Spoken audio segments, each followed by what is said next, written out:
4-0 in the bowl. The Gophers pull off the win in New York, and we're going to be talking about what happened in this game. I've got some gripes, not necessarily with the Gophers, but we got to jump into it here at Locked On Golden Gophers. Hey, You are Locked On Golden Gophers. No matter what we're going to do here, we're just going to keep rowing. Your daily podcast on the Minnesota Golden Gophers. However it turns out, we're just going to keep rowing. Part of the Locked On Podcast Network. Your team every day. We're just going to keep rowing, and keep rowing.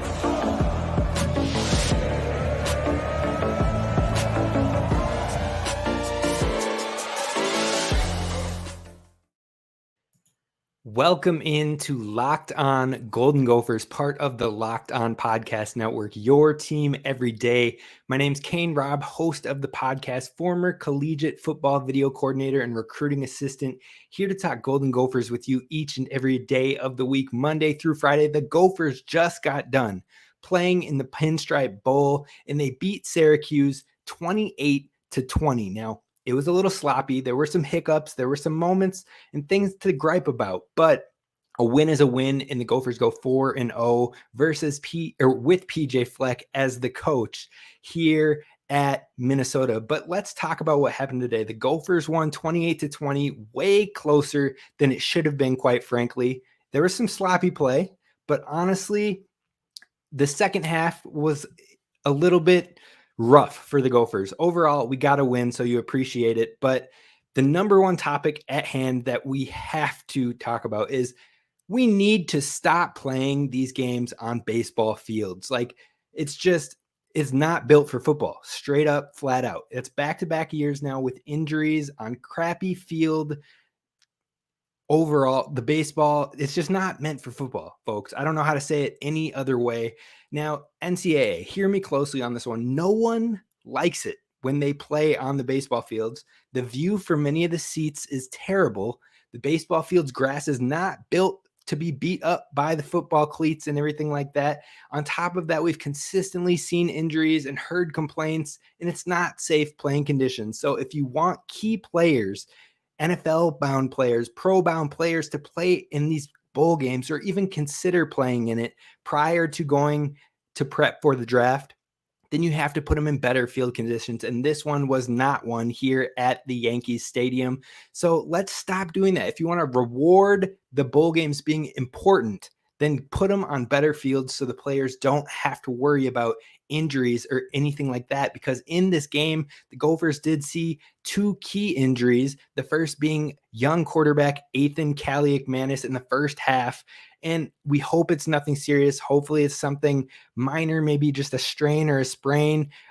But hopefully it's nothing long-term, because it would be absolutely devastating to lose him over his first spring camp where he's seen as the guy, and all the offseason where he can be seen as the guy. Those would be key pivotal moments heading into 2023, and it would be brutal to lose him.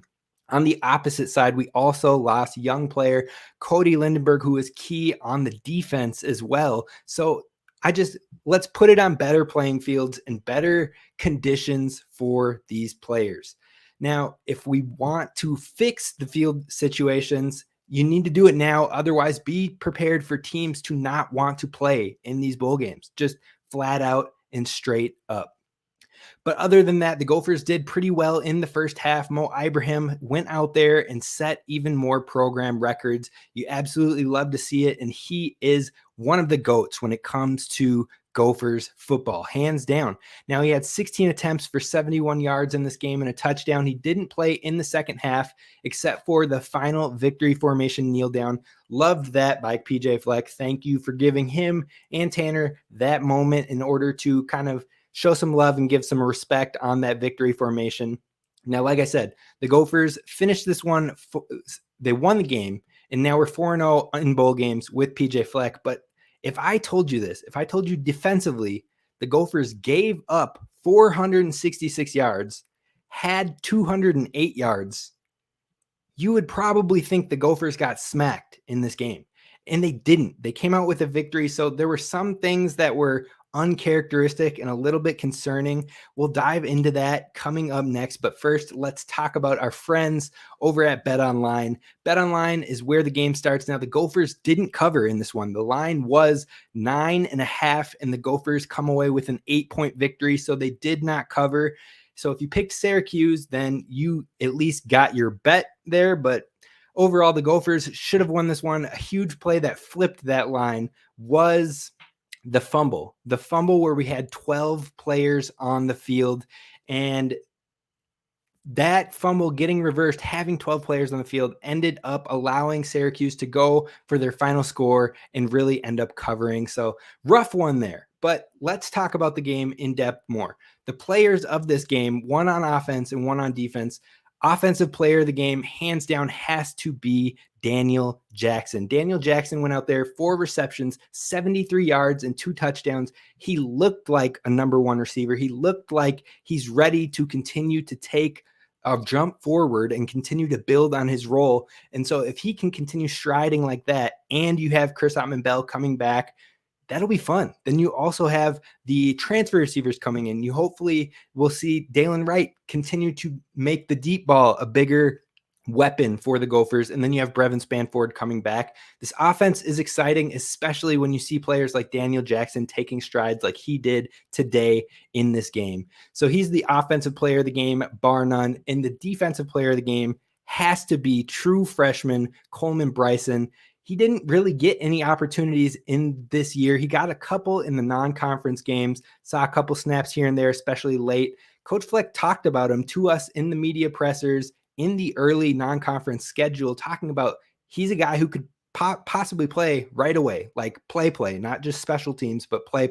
Now, he didn't in the season, but he did today in the bowl game, and I love to see it. He came out there with 8 tackles, had a pass breakup, and had a major pick 6 that absolutely kind of swung this game back in the Gophers' favor, gave them a comfortable lead, and helped them fend off any momentum that Syracuse had coming in. So overall, those are the 2 players of the game.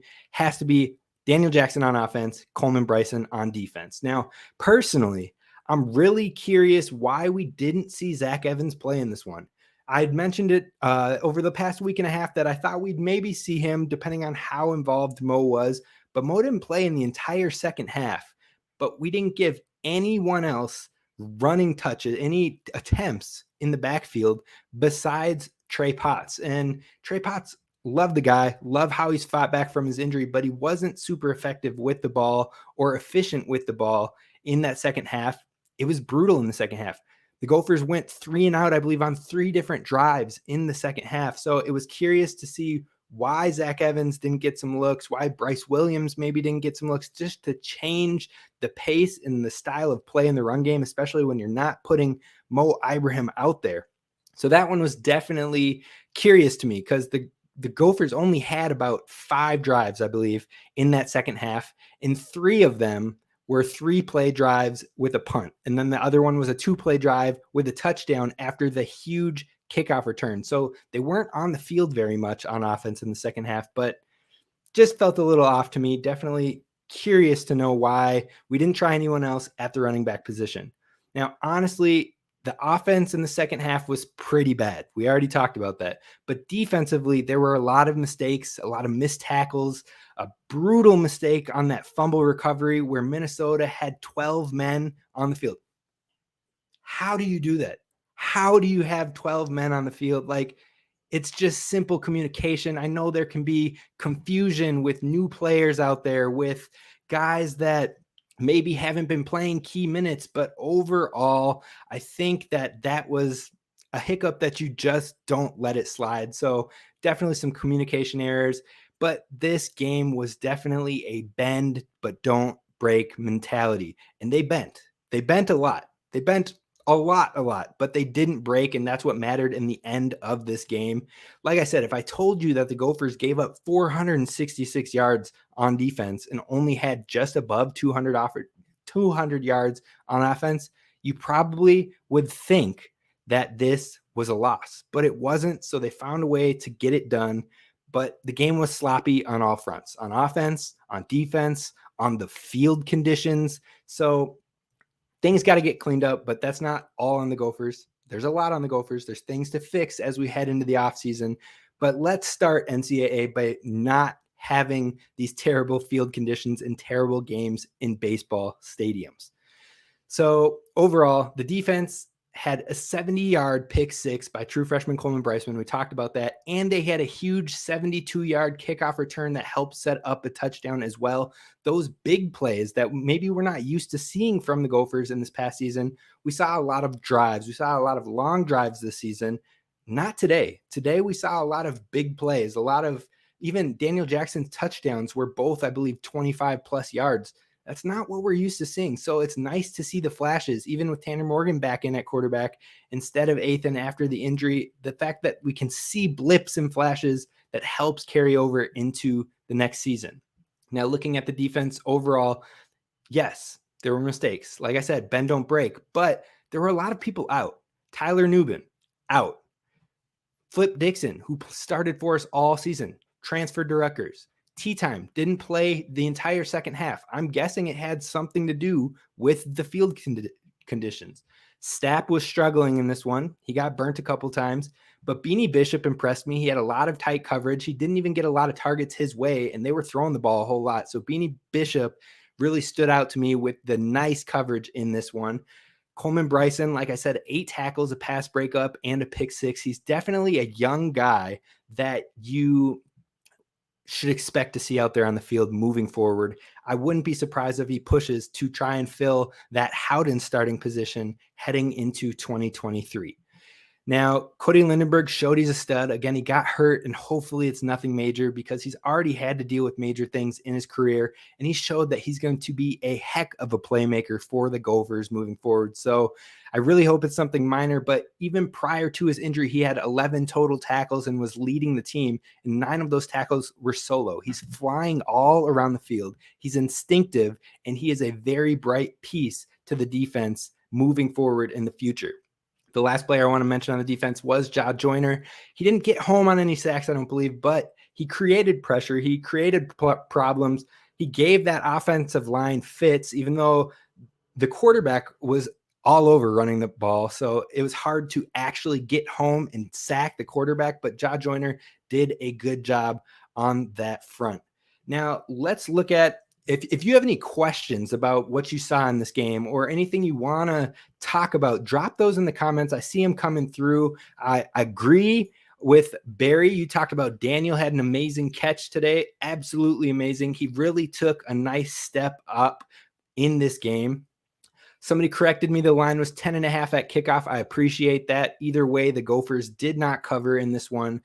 So that was not good to see. The Gophers should have won this game bigger, but a sloppy second half, new people in new positions. It was a little rough at times, but at least they pulled it out. I will give a positive on that one, though. I'm curious to know if the conservativeness of the offense in that second half was due to the field conditions or if it was just classic us playing too conservative. Hopefully that's not the case. Hopefully it can. We're going to find out next year. Either way, we see the trend of building around Athan. We see the trend of getting new weapons in for the offense at the wide receiver positions, bringing Brevin back. So it's got to change, right? It has to be more dynamic. It has to be more blended and balanced to the passing game. It has to happen, but we'll see what happens there. Got a comment from Day that we should decline the bowl in the future if the field conditions are like this. I agree 100%. I think you will start to see teams start to decline these things if they don't get this fixed and squared away, because no one should be going out there to risk injury in these type of conditions. Like, not only the players that want to go on to play pro or are hoping to go to the pros that next offseason, but why would younger players want to play in this and risk a major injury, putting off their entire offseason? You're talking about you're hours away from prepping for the new year, where maybe you're stepping into a starting role. Maybe you're stepping into a bigger opportunity, and you want to potentially risk it to play on a crappy field like what the Gophers and Syracuse played on tonight. Yeah, no, sir. I'm not about that. Big play defense saved us. That's true. The big play there were some huge plays on the defense. We also had some plays subtracted from us. The interception by Darius Green that was taken away because someone was offsides. I believe Donald Willis was offsides on that one. You also have the fumble where we had somehow, some way had 12 people on the field. I still am not over that one, but it happened. We move on. At least the Gophers took the victory in this Pinstripe Bowl, 28-20. Let's jump some more comments in here. Hopefully one of our young RBs is ready next year, because no RB outside of Mo showed that they can handle a big workload. I agree for the most part. I'm not going to lie to you there. For the most part, I do really like what I saw from Zach Evans in that Northwestern game. Now, he only got 6 touches, but it's not even what he did with the touches, which was effective. I believe he had 30 yards and a touchdown, so it's like 5 yards a carry. But it's more so the burst that he had, the acceleration, the ability to hit that second gear.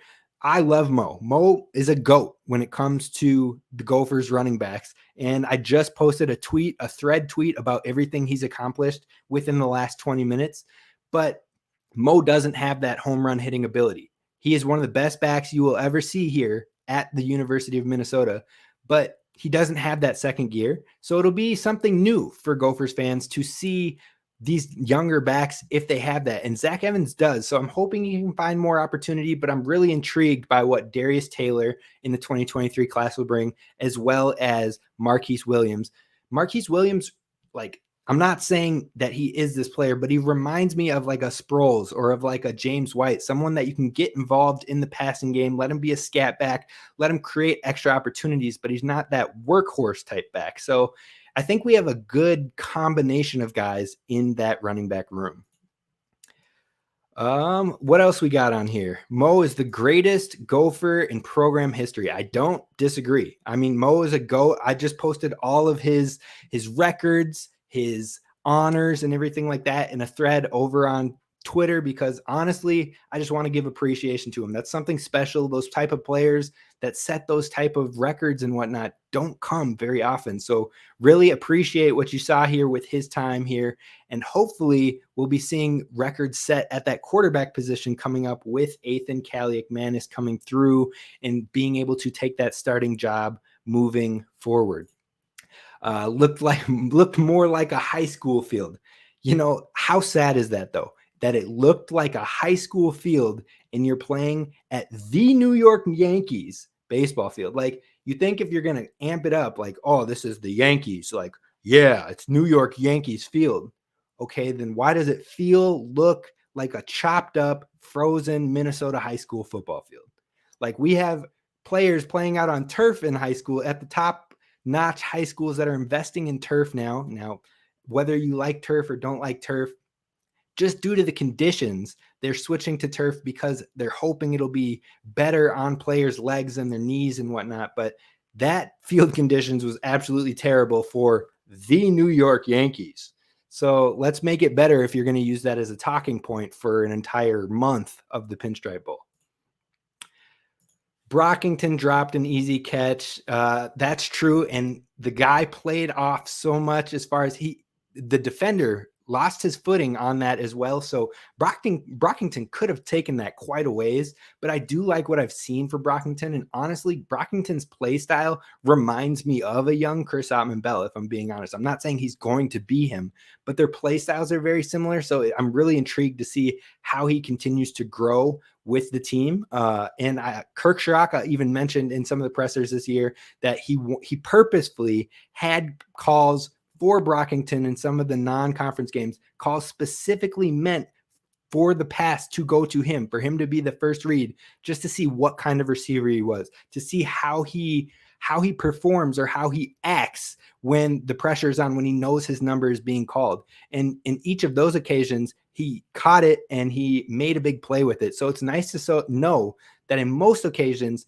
he can handle the pressure. Now, this one, I think he was thinking too far ahead. He was ready. I think he knew the defender was misstep and he could take this one. He had the ability to take this one at least a good amount of yardage, not maybe the full distance, but he had the ability to break one. And I think it's one of those things where you're thinking about what you can do before you actually secure the ball, which happens to receivers all the time.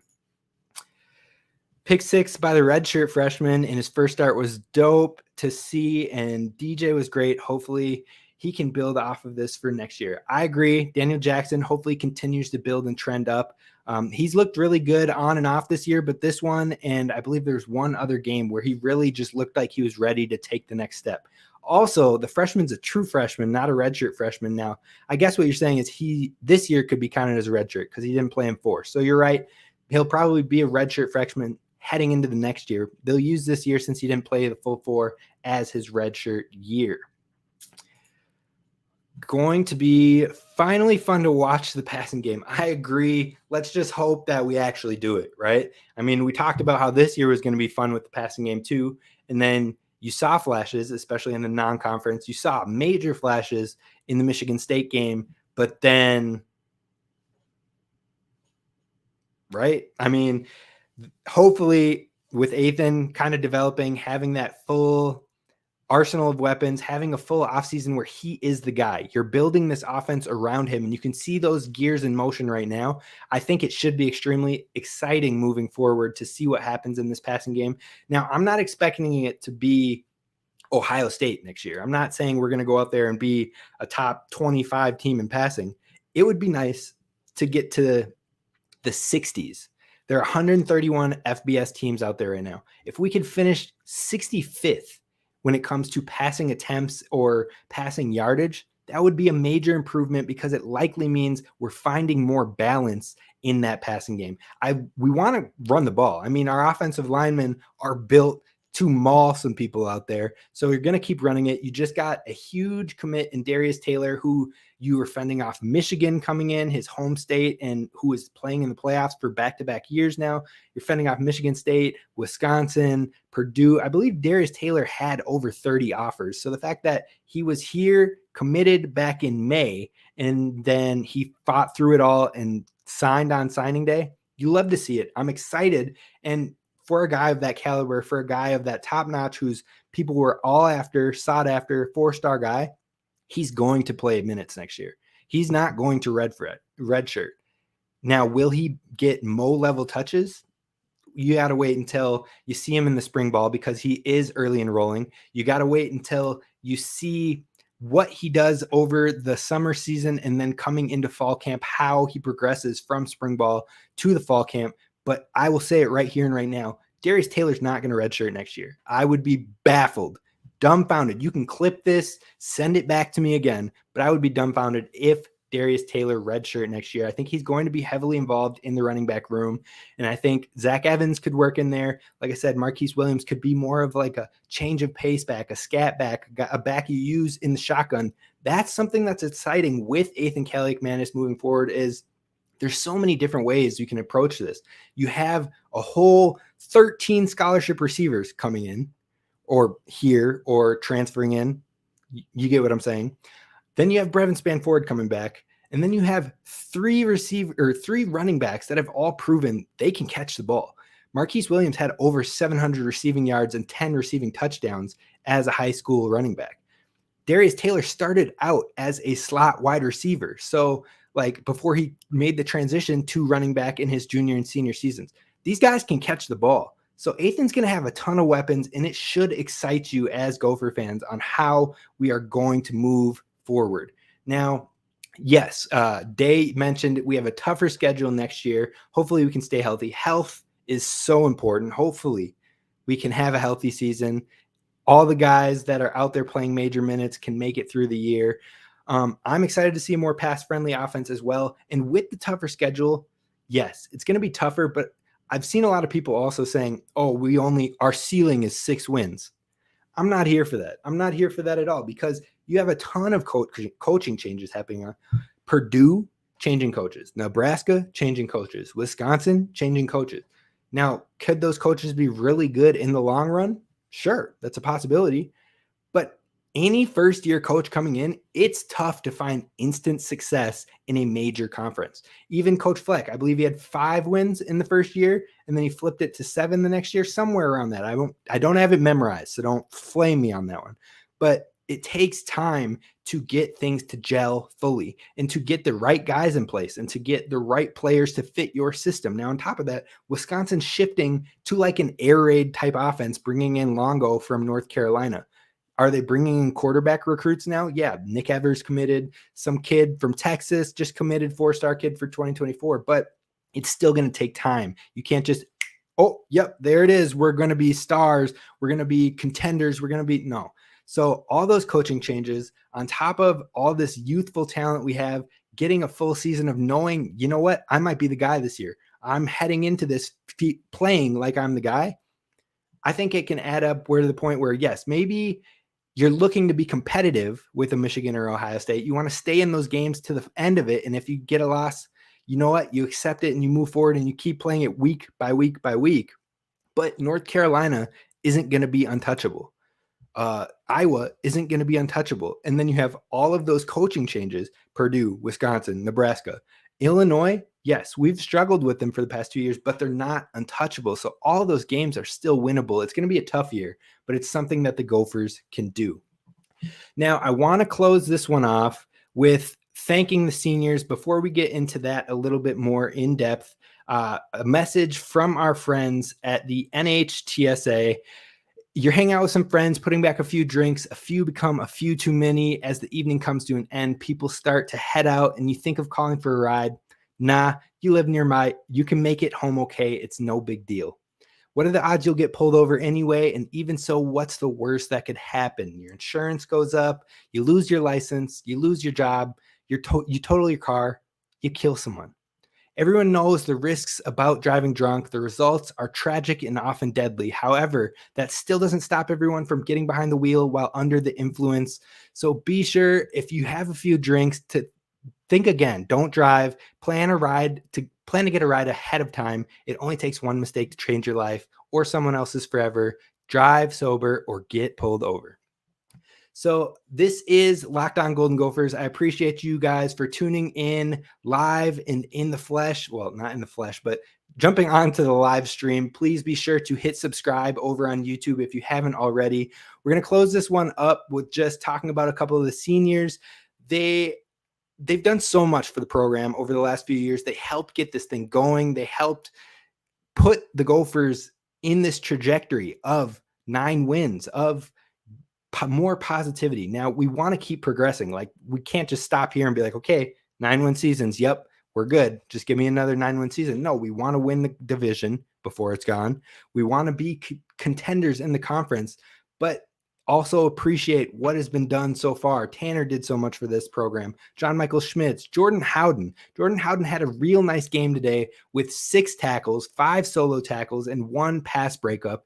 And he covered and fixed a lot of mistakes that were made by some of the young players. There were plays that could have went 40 yards down the field for Syracuse that Jordan Howden absolutely just had a arm tackle or had filled the hole or filled the funnel on a running play. So Jordan Howden, we're definitely going to miss him, from walk-on to true starter to one of the best safety pairings in the Big Ten.